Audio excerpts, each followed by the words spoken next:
Yo, what's up mga lampingas? Are you an animal? For today's video, maluto kita sang ginisa nga munggo with alugbati, kalabasa, pasayan, balatong, tarong.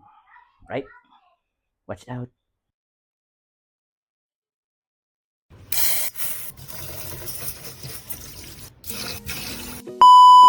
Ari natin nga mga panakot, alugbati, balatong, talong, kalabasa, munggo. Maprito kita isda nga galunggong, may katumbal kita di nga paitan, pasayan, pinanitan tani. Ang giseta si Parit do kabilog. Alright. So unahon taanay may mo kita sang shrimp stock, okay? Ma-start kita sa pagprito sa aton nga galunggong. Umpisahan ko na prito ang aton nga pasayan.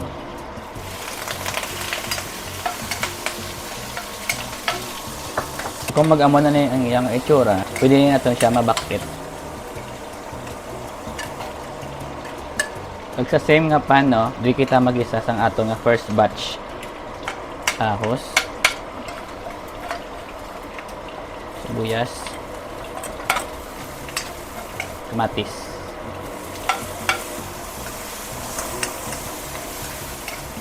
Kung hana na siya nga makaramelize, dito na ibutang ang aton nga munggo. Sulusan nagsanlagon ka lang siya kadali. Butang kita water from Takuling River. Mahumukon ka na ang aton nga munggo. So make sure nga hindi siya mahubsan, ha. Okay? Paklubin. Very easy. Buksan na natin. Wow, look at that, no? Very good, no? So, humok ng aton nga monggern. Ibutang ko na ang aton nga mga lamas-lamas, ang aton talong, balatong, kag ang aton nga kalabasa. Ibutang ta na ang aton nga alugbati. Iwad na naman ang aton nga shrimp stock. Mix ng naton eh.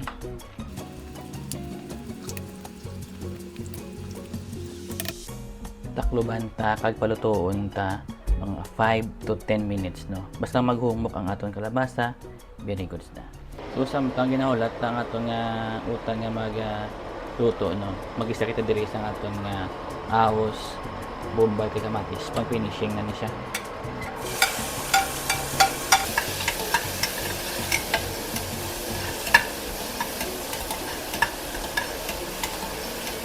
Butang ka naman ang aton nga pasayan.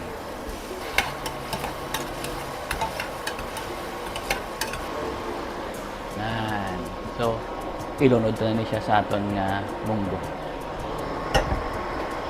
Wow, look at that. Yes.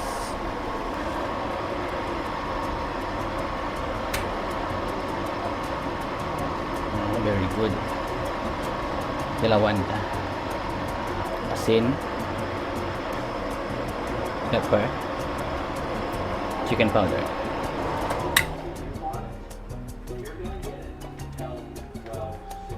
Tilawan liwat. So, kulang pa gamay nga asin. There. Finish na ang aton nga munggo. Ginisa alugbati. Ari na ang aton nga munggo ginisa. Namit kagwapa-gwapa para sa emo. Pag manamit man por sa aton. Pari sa tapagid ni isang aton nga pinurito. Pinuritong Gigi or galunggong. Karawa balaw. Pamatii ang ulo.